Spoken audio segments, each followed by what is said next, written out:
Rack and Fin Radio with Tom P. WPG Talk Radio 95.5 and the WPG Talk Radio app. Yeah, we know March is the cruelest month. We always know that. But February, like Forrest Gump said, is like a box of chocolates. You never know what you're going to get. In the 50s this weekend, maybe low 60s. And in the 30s, rain, sleet. Who knows what's going to be happening early this coming week. Hey, we're inside Rack and Fin Radio with me, Tom P. Weekend of February 10th and 11th.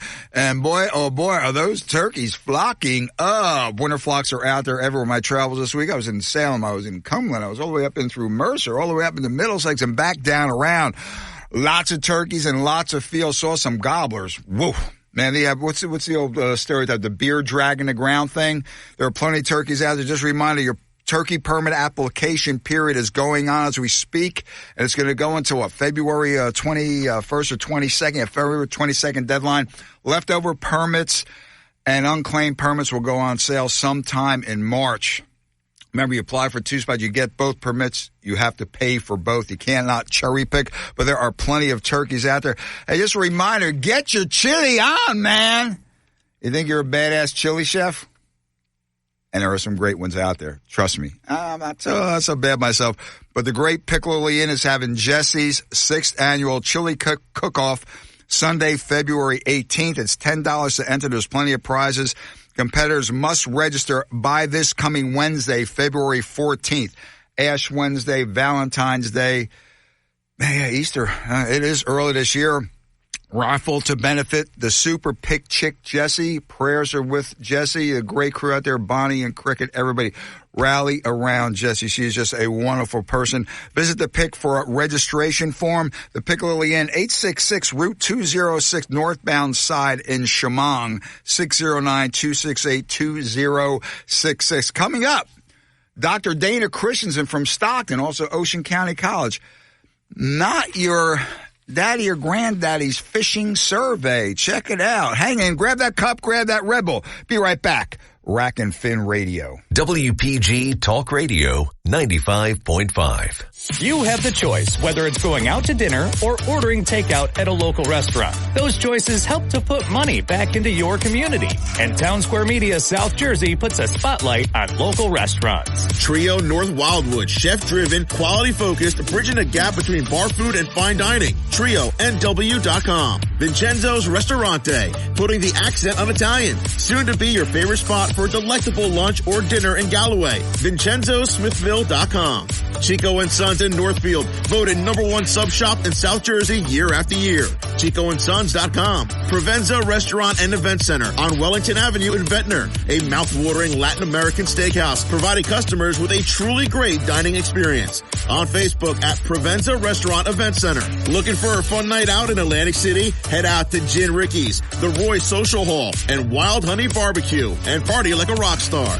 Thank you for supporting these great local restaurants from Town Square Media, South Jersey. The future depends on teachers. Every day, teachers are shaping our tomorrows, starting their students on journeys that will change the course of history. Right now, in a classroom somewhere in the United States, there's a teacher inspiring a future scientist who will make preventing pandemics their life's work, sharpening the mind of an aspiring environmentalist who will help combat climate change, and generating possibilities for a student who will be the first in their family to graduate college. It all starts with teachers who meet challenges with creativity, who reinvent education for the future, who work towards a school system that lifts up every child, regardless of race, income, or zip code, and who enable the full potential of our students, our communities, and our country. Explore a career that leaves a legacy you can be proud of. Shape the future. Teach. Learn more and receive free support at teach.org. Rack and Fin Radio with Tom P. WPG Talk Radio 95.5. Hey, a shout out to Liza Martin, the lovely Liza up there, Creekside Outfitters in Waretown. Texted me a letter she had received and dropped off or whatever at her tight little sporting goods fishing emporium up there again on Route 9 in Waretown. And I said, it was pretty interesting. I'm just going to read it and then intro it because it's hopefully you're going to get some stuff done here. insofar as availing what you really think of the recreational fishing situations. Okay, the concerns and opinions of all anglers matter. Big survey coming in, man. As a saltwater angler, you're invited to participate in an anonymous voluntary saltwater angler survey. The purposes of the survey is to better understand the types of anglers in New Jersey, including their motives and concerns. Anyone with interest in saltwater fishing can complete the survey. I did it. It's 10 to 15 minutes. I mean, there were questions on there I never even thought of. Okay, in conducting this study, we at Stockton University, and I guess is patiently waiting on the line right now, hope to explore the patterns and preferences of our anglers separately from law enforcement and regulators. Operative words right there. Our intention is to develop a useful, free technology to best support saltwater anglers that would also parallel the needs of scientific researchers and educators. Your decision to participate in this study is voluntary. Please consider participating. It will take approximately, as I said, 10 to 15 minutes. This is your opportunity to share your wants, needs, and concerns. Now, Captain Dave the Rave Scholl, Muskegon-based Sports Center, Natalie Terrence in Muskegon, put something on Facebook earlier in the week about this survey and urges people to do it. Joining us on the line right now is the one who formulated this, is Dr. Dana Christensen. She's an adjunct professor at Stockton University of Marine Science and also Ocean County College, where she also teaches environmental science and biology. Want to get into this survey, the purpose of it, and what we hope to glean from it. Because, again, Alyssa, as I said, there were questions in there and sub-questions that I never thought of that. I never thought of that. I've been around decades. I never thought of that either. So I get a little verbose there, Dr. Dana, but thanks for joining us on Rack and Fin. Great survey, by the way. It was involved to a point where it opened even my closed mind to some things that I never thought of. Yeah, so my overall goal is to really hear what the anglers have to say. A lot of times they are having trust concerns with some of the regulations, but they don't really have a platform to be able to say or get their voice heard. So ideally, I've developed a survey to sort of get them to be able to collectively put their voices together in a way that I can share it. Hope that makes sense. Well, it did, but the thing is, from as we spoke off the air earlier, the tenor of it out there, every spring about this time, late winter, early spring, when the New Jersey Marine Fisheries Council has their meeting running the flounder, fluke, summer flounder, whatever, regulations, togs, scup, porgy, seabus, what have you. It's just, we're going to get beaten over the head again. And then the fix is in. Why do we even bother? Or another survey for what? What's it going to do? So it's not a good tenor out there, always, especially this time of year. Now, the sea bass, listen, we know is status quo. Big cut and fluke. The striper is another nightmare. So, Dr. Dana, this, what do you hope on the long run to get people involved in how, like apps or what? It was a pretty involved survey. And listen, you can take it. The doctor will go into that in a little while. But putting this together, Dr. Dana, how long in the making? Like, what was the catalyst to get this survey out there? Yeah, so many people, when you go to bait shops or you go onto party boats or just the regular recreational angler, they're just really frustrated. And I'm hearing this. Oh, yeah.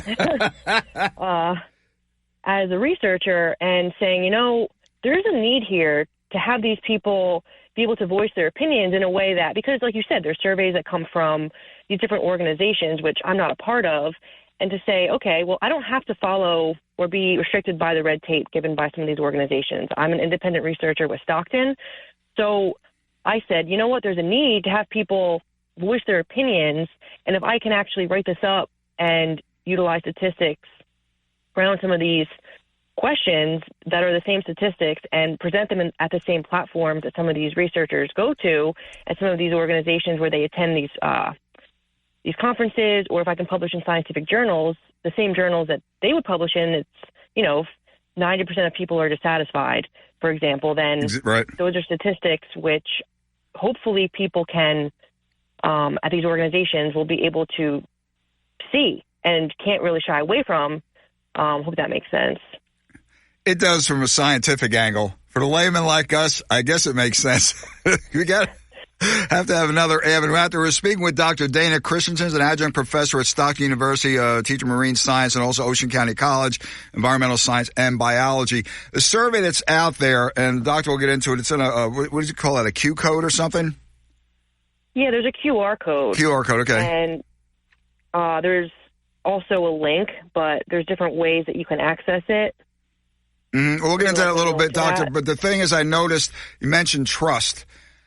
Right. And that came up in the survey and I was like, wow, this is really sort of spot on here about that, because a lot of anglers, at least the ones I know, that we know that fish the party boats, fish on the piers, fish on the jetty, have their own boats, are, for lack of a better term, very distrustful of the science. The science is flawed. The term is garbage in, garbage out. You know what I mean?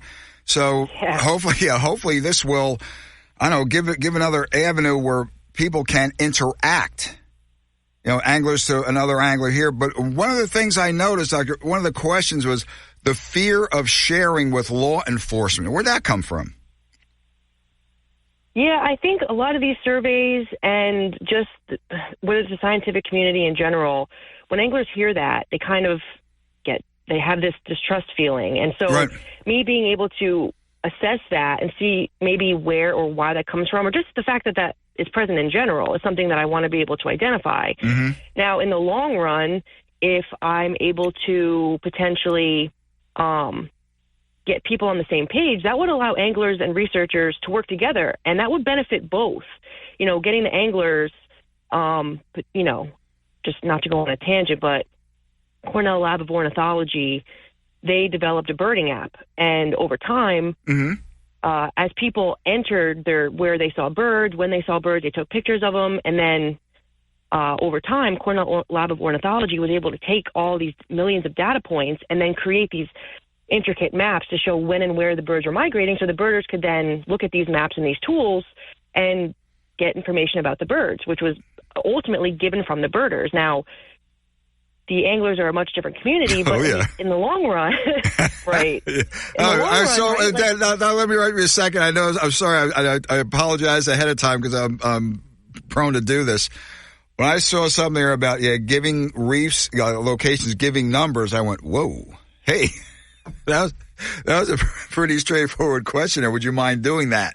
So I don't, like you said, anglers are a different group. I don't see many people offering to do that.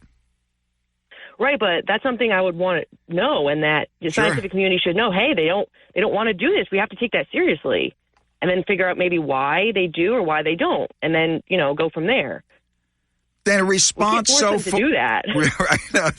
Response so far. I mean, this is just out. This is about, a couple of weeks, 2 or 3 weeks, Doctor? The survey? I believe it's been a few weeks. Yep. And again, getting the word out there. Again, Liza from Creekside Outfitters sent it to me. Shoal, who's always on top of stuff, he put it out there immediately. Getting this survey out is critical, I think, because, again, maybe this is the one time that our feedback could matter. Because it doesn't seem to matter when all the regulations come out every year. Again, more cuts, more this, more that. And I'm going off on a tangent here. But that's where the sense of frustration, the level it always builds this time of year, Doctor. Especially on the recreational end. Yeah, I hear that. And I think, talking to one angler here, I go to angler clubs and I educate, but I also talk about this disconnect and then give the survey. And people are usually really receptive kind of when I flesh out, the entire problem. And, it's going to these angler clubs or going to bait shops and kind of explaining this. And people are like, yeah, so talking to one person or 2 people or 5 people, that's random data points. But if I can get these data points together, Stockton really has allowed me to set up the survey so that it's like, was IRB approved? I can't just ask any question that I want. I have to have it structured so that it doesn't essentially hurt the participant, but it also will allow me to discern some information from it. So this process started over a year ago of starting this project, actually getting it out there, Stockton. Yeah. Okay, listeners, we're up against a hard break. We have Dr. Dana Christensen on the Rock Confederate line this morning, and talk about her survey that's out there. Doctor, you can hang in during a quick break and then for another segment, correct? Yep. Okay, people, grab that cup, grab that Red Bull. Be right back. Rack and Fin Radio. Yeah, man. Give up. Let's see. We'll put your numbers down on that. Dr. Dane, I don't think so. Hold on, please. Be right back. Rack and Fin Radio with Tom P. WPG Talk Radio 95.5. South Jersey's talk station. Bullet points. I'm Eben Brown. Could Florida undo its gun law changes? Florida lawmakers, after the Marjorie Stoneman Douglas High School shooting in 2018, opted to raise the minimum age one could buy a long gun, including semi-automatic rifles, from 18 to 21. Opponents called it unconstitutional, though federal courts didn't agree. But now lawmakers want to reverse that. A new bill under consideration in the Florida House of Representatives in Tallahassee would revert that minimum age to 18. They tried last year, but the bill didn't pass the Florida State Senate. Gun control activists have called the 2018 law a gold standard for school safety, and they oppose repealing it. So far, no Florida state senator has filed a companion bill to the one in the Florida House, and until they do, the matter won't go forward. And those are your bullet points. I'm Eben Brown, Fox News. The Egg Harbor Township Parks and Recreation Department is currently holding a winter photo contest. Send a picture of your favorite snowy place or creation that was taken in EHT to recreation@ehtgov.org by February 28th for a chance to win a cool swag bag. Then join them for their health and fitness fair on Saturday, March 23rd, and explore the resources available to you to be a healthy member of the community. Also, now is the time to sign your kids up for Summer Adventure Camp. For more information on these and other activities, visit ehtrec.com. This is South Jersey's talk station, WPG Talk Radio 95.5. Yeah, back inside Rack and Fin Radio with me, Tom P. One day closer to spring. I'll tell you, coming down Parkway, it was just like 6:45 or something like that. Made a left on 36 Tilton Road. It was Friday morning. It was Thursday morning. You talk about, was it Friday?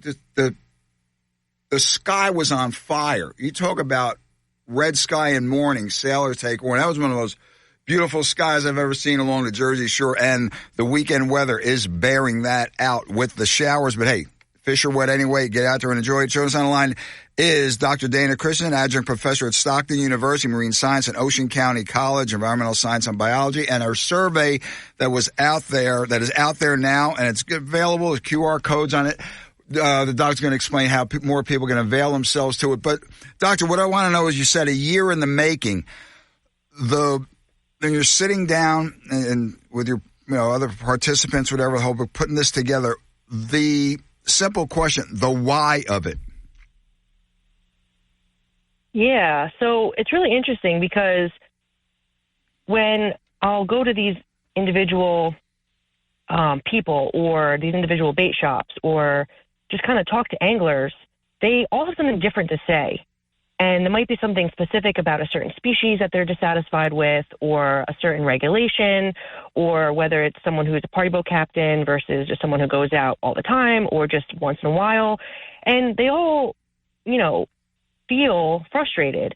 And so, from a scientific perspective, there's not a lot of people who really want to address this specific question because it's difficult.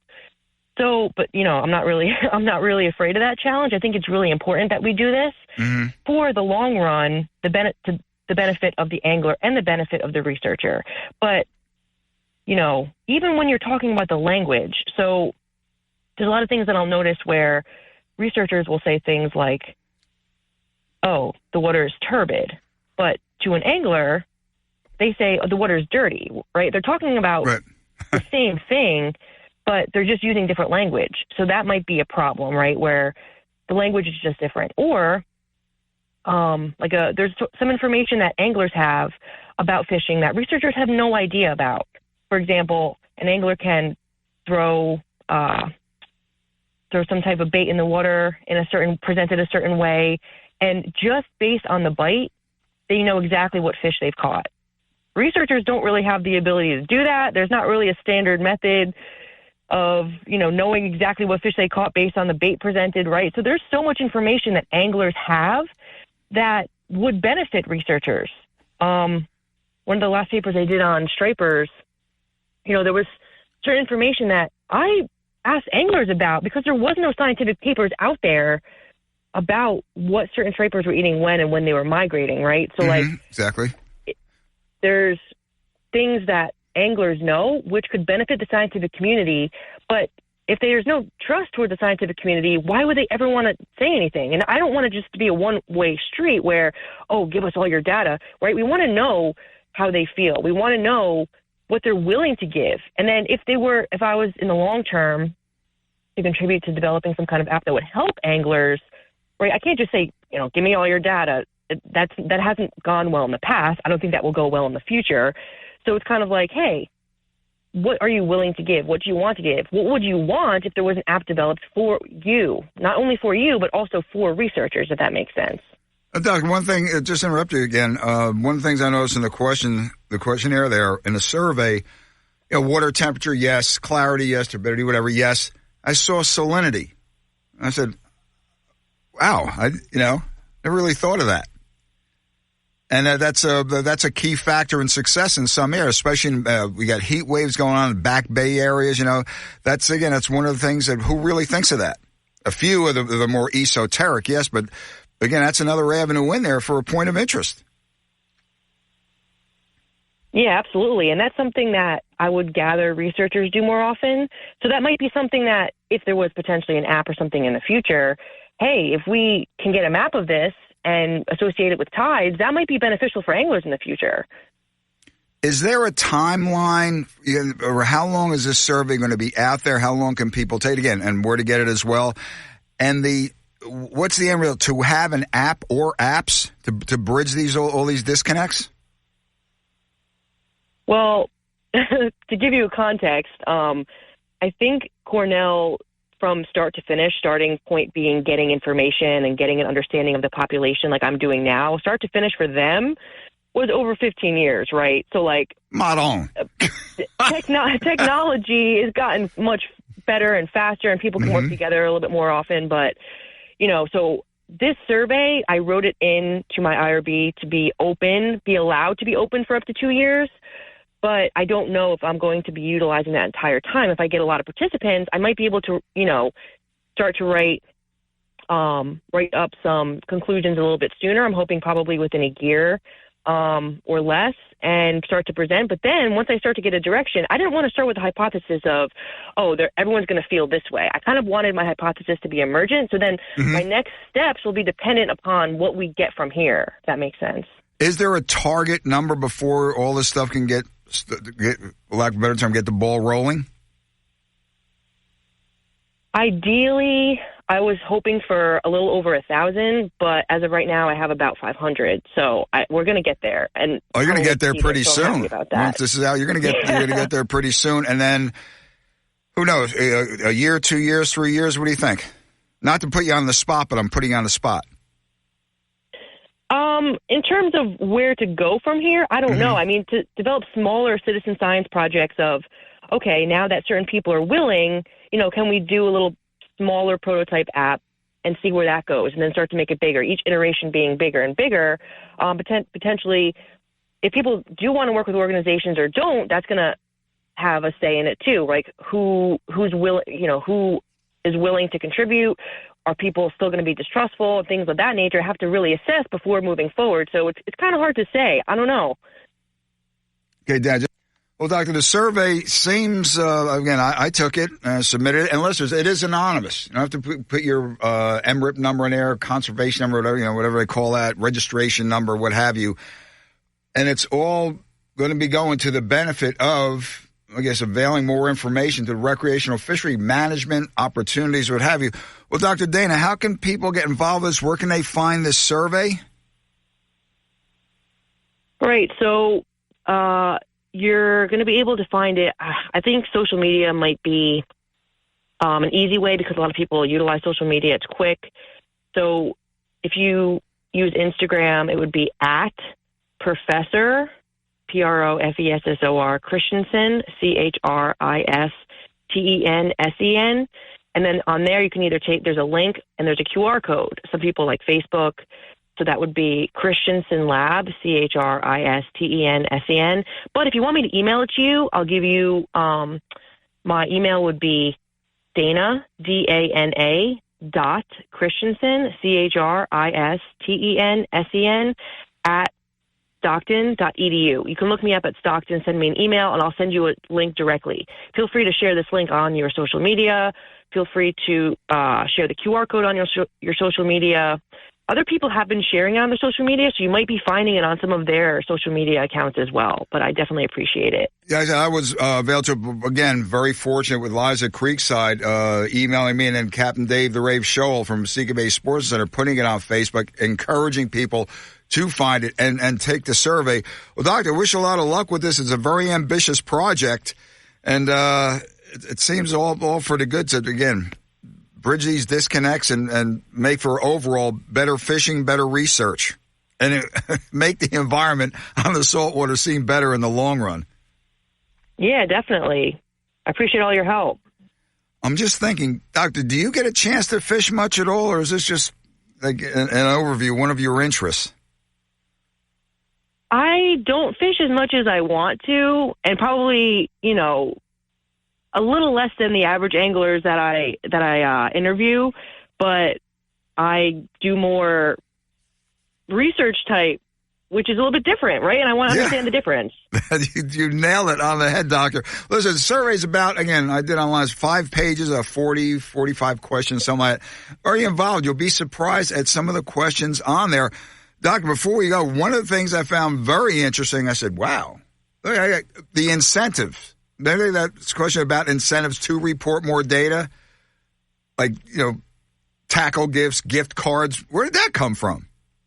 Well, because I don't want people to just give data, right? People feel upset when they do that, or like, oh, whether I give data or I don't give data, the regulations are still getting stricter. So if I can provide some incentive that they would want to participate in something, not that the alternative matters, but hey, give them something in return. That would be, I would be able to write for grants and say, hey, people will participate if we provide XYZ. Let's try to provide XYZ and try to give that to them. What a novel idea. Doctor, I salute you on that one. Well, Doctor, that sounds good. Thanks for joining us on Rack and Fin Radio this morning. One more time, Dr. Dana Christensen with that email. This is for the survey and social media as well. Go. So you can send me an email at DANA.CHRISTENSEN at Stockton, STOCKTON.edu. Or you can find me on my social media, which would be at Professor Christensen. That would be, if you're using Instagram, PROFESSOR, CHRISTENSEN. Some people like Facebook, which would be Christensen Lab.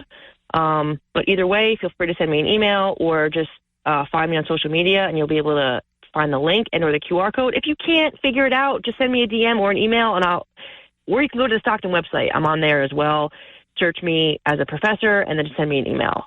Dr. Dana Christensen, thanks for joining us on Rack and Fin. Good luck with the survey. Listeners, take it. It's you'd be surprised. It's only good can come of it. You have a great spring season, Doctor. I hope to meet you one of these days on the water. Yeah, that'd be awesome. You take care.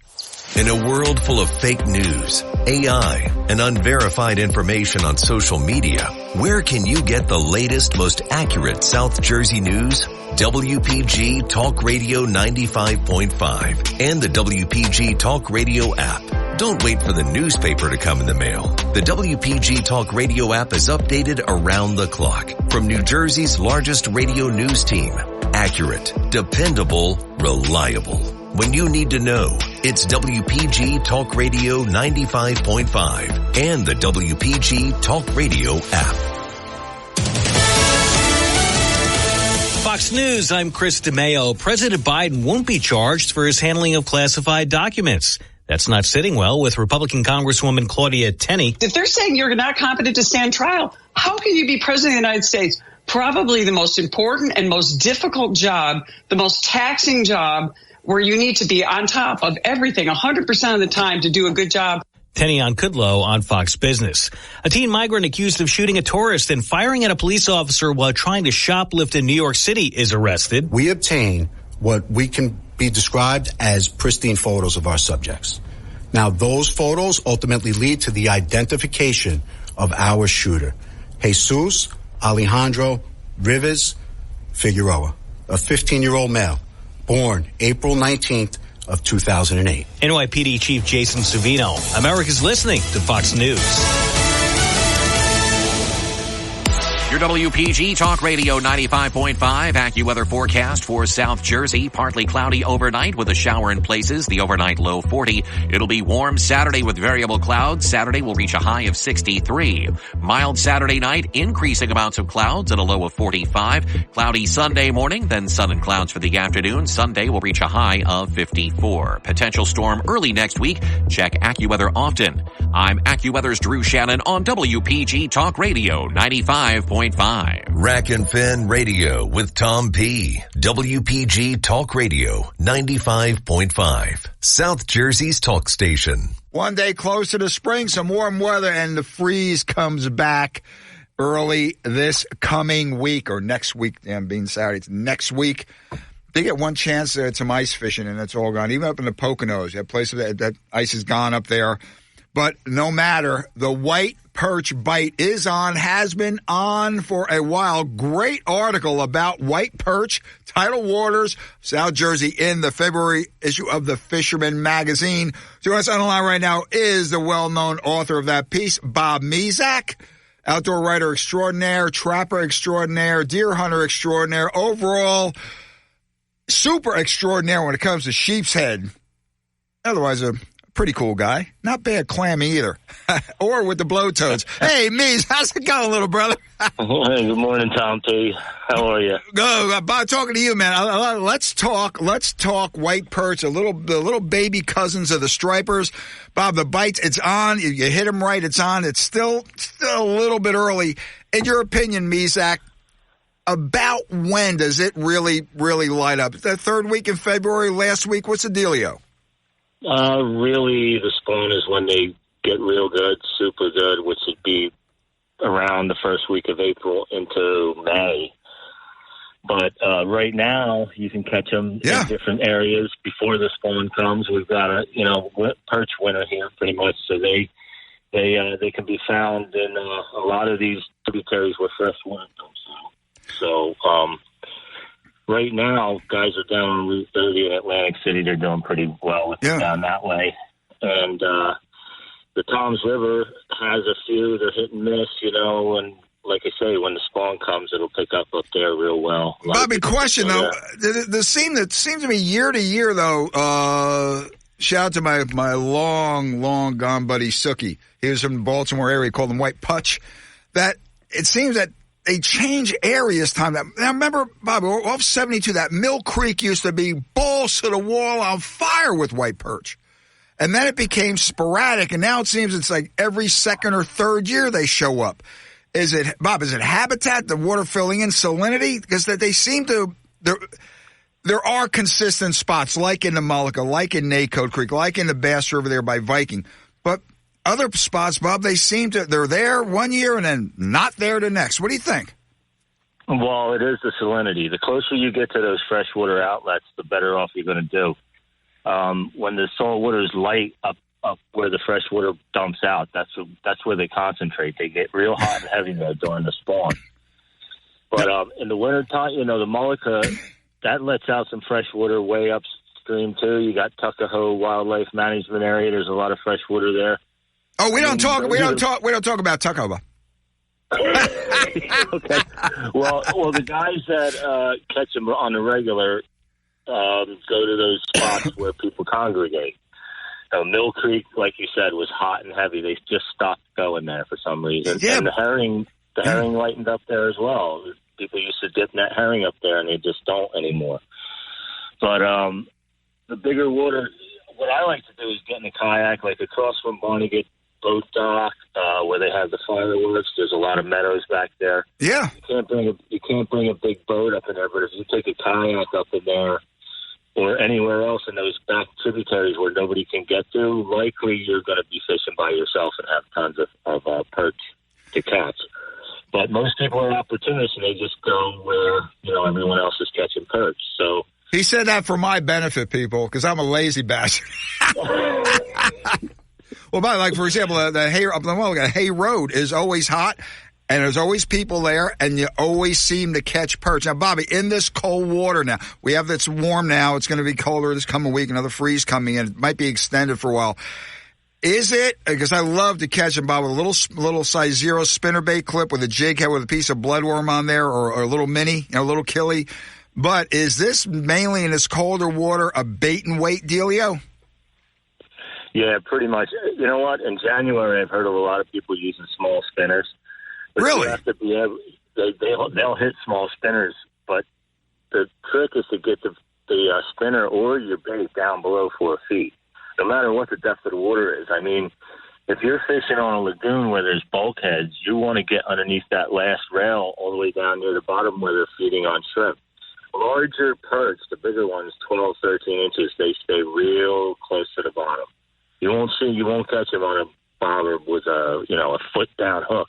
You got to be real deep. I like to put a split shot on it to send it down quick. And, once you find the perch, the trick to catching the big ones is, number one, keep it deep, and number two, small killies. They love them. Oh, yeah, absolutely. If you get those little teeny tiny minis, that's a cat's ass, man. Yeah, and it's hard to keep them alive in weather like this, but if you just get some warm water and keep them alive, your chances of getting bigger perch are a lot better. The fact is that they don't have much meat on them when they're small, I always had trouble keeping the small ones out of the bucket when you first get started. It's hard to just sift out the big ones when you're catching so many. Right. You'd always get home and there'd be a dozen small ones in the bucket. But not to waste them. Small fillet is good, but it's hard to clean them. They're kind of bony and stuff. You could just gut them out and, cook them like a trout, like a lot of people cook pan fry a trout or whatever. Yeah, or the sunnies or the crappies, yeah. Joining us on the line is Bob Mezak, outdoor writer extraordinaire, has a great article in the February edition of the Fisherman Magazine on white perch. This is the time, the bite. It's been going on a couple of weeks. It's sporadic, but it's starting. Listen, there's never, the word excuse is not in the Rack and Fin radio lexicon. It's a reason. There's a reason to get out there and fish right now. And you hit some white perch, Bob. There are some horses out there now. They're going to be getting heavier. The females now, more eggs as they pack on the spawn sacks. But Bob, question, grass shrimp. Whoa. I mean, if you can find those, are they a badass early season bait? Well, grass shrimp's the best bait for perch. It's just they respond to grass shrimp because that's their main diet. The main diet is grass shrimp feeding out of the meadows, grass shrimp underneath the bulkheads, grass shrimp on the bridge abutments. Anywhere there's grass shrimp, you're going to find perch. As long as you got, like I said, you got to have you should have a freshwater outlet in the area. And if you can get enough grass shrimp, you'll find perch. Now, if you go to certain bait stores, they're onto the perch right now. Like Hay Road, you want to go see David out of Seacon Bay, he'll tell you if they're there, if they're hit or miss right now. Right now, Dave's turning into a golden warrior in Guatemala with his wife Judy. he'll be back later next week. Yeah, but his boys at the shop. Billy is aces, man. It'll put you on the fish. Well, Bob, now the bite now in this colder water is going to be like the little nib, or is it going to be sometimes, they really thump it? Is it going to be more of a tentative bite or a good whack? They always hit nice. They'll always send your bobber down. As far as right now, yeah, they do hit lighter because of the colder water. But once that water starts warming up and the spawn is on, once they hit, you'll know because that bobber disappears. You take your eye away from it for a minute, it's gone. Bob, I use a nice big weighted bobber so I can get distance to reach, bulkheads, bridge abutments. You got to get a good cast, get where you want to be. Bob, is it really tidal influence, or you just basically find the deepest hole around? No, it's tidal influence. In fact, when we were younger, and even now, the best bite has always been high tide at dusk. And what I mean by that is slack. If you get slack high at dusk, those fish turn on like bandits. And then as soon as the sun goes down over the horizon and it gets dark, that's it. Bites off. So you get a good hour and a half of good, solid fishing. You can fill a bucket up in that time. That's how good the fishing can get, Okay, Bob. Well, Bob, as you alluded to, people like me, other people, so there must be a bite going on there. And I know you've when I talked to you with the shows and stuff, you espouse this. stick and move. Explore other areas because the perch, they'll be still stationed in a hole here, but they're moving. The fish have tails, like you said, right? And they'll end up in different holes. Explore other areas, correct? Yeah, go to a WMA and go to a big pond like down in the Manahawkin WMA where everyone does. Go down there and go walk all the way back to the big pond, and you'll find schools of perch that are landlocked in there and no one's fishing for them. Mm-hmm. You know, I went there for years. Like I said, you got to stick and move and find a little spot. You'll see them popping. We used to see them popping on top of the water at Dennisville Lake. A young fellow went into Murphy's last fall. He had perch actually blitzing on small peanut bunker in the river. You could see him coming right out of the water. Where was this? In the Tom's River. You talk about Murphy's Hook out, Dennis? Yep, Dennis at Murphy's Hook House knows where the perch are, when they're hitting, and where they're hitting.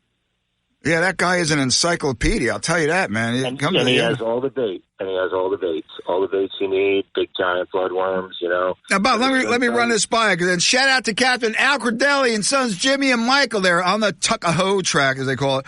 We've had times, Bob, in late February, early March, yellow perch mixed in. Have you ever seen that? And big ass, I'm talking 10, 11, 12, 13-inch yellow perch. Fat bat, loaded with roe. I love the Credellis. They know their stuff.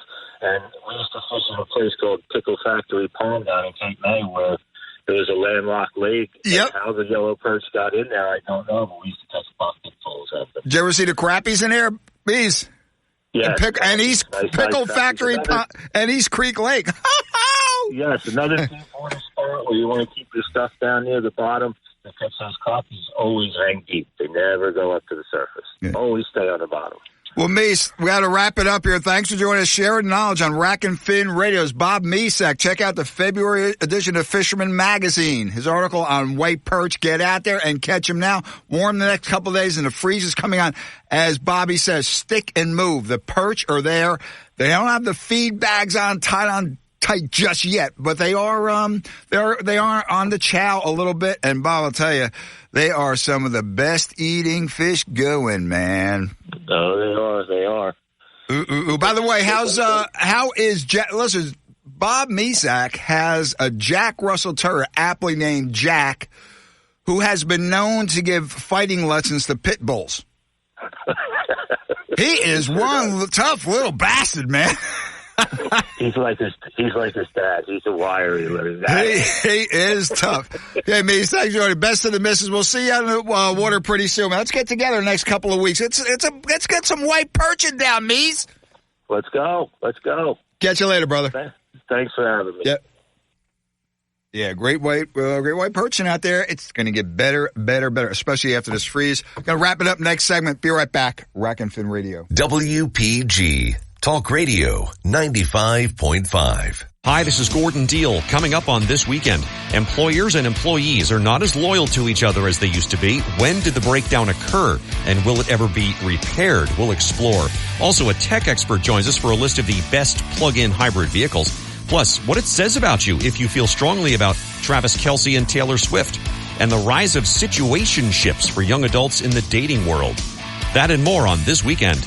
This morning at 6 on WPG Talk Radio 95.5. With GMF financing to qualified buyers excludes Corvette, excludes prior sales. Big news! Ben & Chevy is celebrating President's Day all month long. All month we're selling new Chevys at the GM supplier employee price. Not a penny more. Plus, you keep all the rebates. Yes, that's right. At Ben & Chevy, you get both, which could save you over 10%. That's thousands more in your pocket. Ask yourself, what other dealer gives you an offer this good? Nobody. That's who. Plus, there's available 1.9% financing. Hold on, there's more. Bennett is paying a mind-blowing minimum $10,000 for any old junker you can drive or tow to our lot towards any pre-owned in stock. To be clear, $10,000 is the bare minimum. Now imagine how much you'll get for a good trade. One more thing. First time at Bennett, you're in for a treat. Unlike other dealers, our non-commissioned sales team isn't paid on how much you spend. They're rewarded based on your satisfaction. Trust me, it makes a huge difference. Together, let's drive. Bennett Chevy, Egg Harbor Township, and BennettChevy.com. Thanks for calling Discover. This is Anjali. Hi, it's Jennifer Coolidge. I just got an alert for a strange charge on my card. No problem. We make sure you're never held responsible for unauthorized purchases on your Discover card. Let's see. Did you purchase something from a t-shirt cannon store yesterday? Absolutely not. No, I already have like 3. $0 fraud liability guarantee. It pays to Discover. Learn more at discover.com/credit card. Limitations apply. Can I get a weight reading on the cat in exam 3? Zuri needs a new vet tech after their current one literally moved to a farm. Snap-to-tail checkup is waiting. But finding an ideal replacement takes some training. This is like herding cats. Indeed can help them hire great people fast. I need Indeed. Indeed you do. Schedule virtual interviews and talk to candidates right from your employer dashboard. Visit Indeed.com/credit and get $75 towards your first sponsored job. Terms and conditions apply. Rack and Fin Radio with Tom P. WPG Talk Radio 95.5 and the WPG Talk Radio app. Wrapping it up the second weekend in February on Rack and Fin Radio with me, Tom P. Hey, the predator hunting season is on, coming up on starting the 16th and running through the 25th. These guys are so freaking cool. It's the Crooked Horn second annual Predator Tournament down here at Crooked Horn Gun Club in Belle Plaine.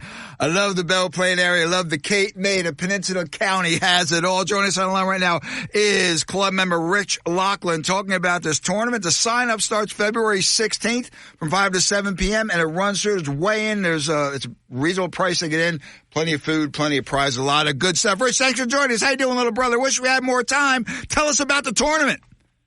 Hey, tournament ran good. It ran good last year. We got the second annual coming up this year. We had about 130 contestants last year. Boom. Hoping to make that better this year.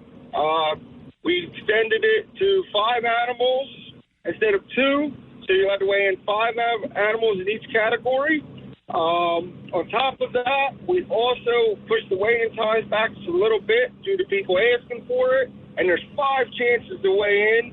So you have plenty of time to weigh in your animals, 5 chances to weigh in, and we got plenty of door prizes, food and drinks, the final weigh-in. It's a great time. We had a lot of kids come out last year, and it's just an awesome time. Now, the final weigh-in is going to be at the Gun Club, and that's going to be from 12 to 1 p.m. That's followed by food, drinks, and payouts. This is you have raccoon, you got coyote, you have fox. Sign-up is February 16th from 5 to 7 p.m. Adults, $25, 13 and younger, $10. Raccoon Calcutta, $30 a team. Teams are 1 to 4 people, and animals can be trapped or hunted. You got prizes for the biggest coyote and fox, allowed to weigh in 5 of each predator, as Richie said, fox, coyote, raccoon.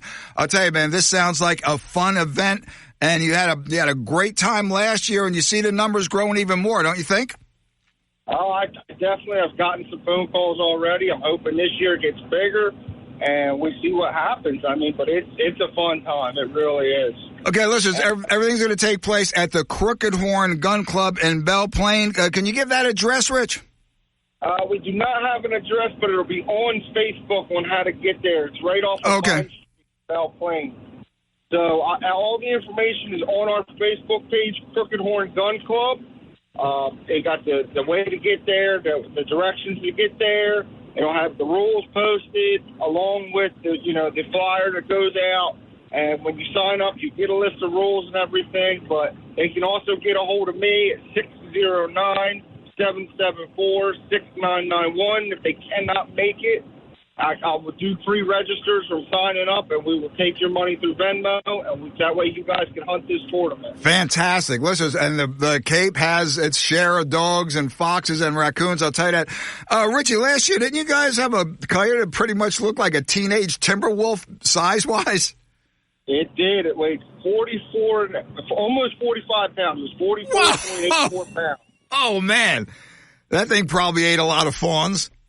Yeah, and a hunter got him. A hunter got him. He called him in along with a 38-pounder.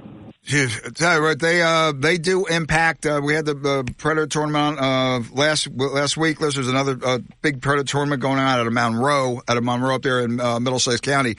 But the depredation factor, the coyotes and the foxes, I mean, the game birds, the turkeys, they're egg robbers, the deer. I mean, these things, listen, there have to be some. You keep the balance. But when those dogs are all over the Cape, man. Yeah, they're getting bad. They are. I see them up outside Ocean City, Marmora area. And then all the way down by Higbee Beach, by the way, listeners, which is closed now for a couple of years. They're doing some construction down there.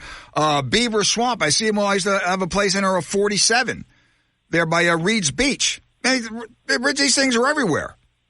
Every field you look in the early mornings, they'll be out there. Yep. Listen, the second annual Predator Tournament, Crooked Horn, second annual Predator Tournament. Rich, one more time with that Facebook and phone number, please.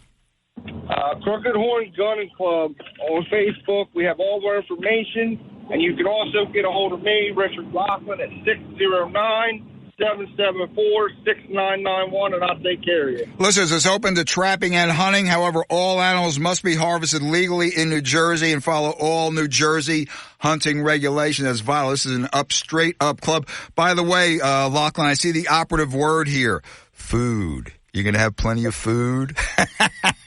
We will have plenty of food. They know, man. They prepare for Tom P. Richie, best to the family. Hopefully we'll see you guys in a week or two. Hopefully. See you, brother. Be good. Have a good weekend. You too. Thank you. Yep. Love the Predator Hunting. That'll do it for this week on Rack and Fin Radio with me, Tom P. Hey, get to that fishing survey. Check it out. Good time. Get out there and enjoy. The white perch bite is on. Some bass and pickerel happening. Going to get cold this week. So what? One day closer to spring. God bless America. God bless our troops. God bless our first responders and law enforcement. See you next week. Rack and Fin Radio.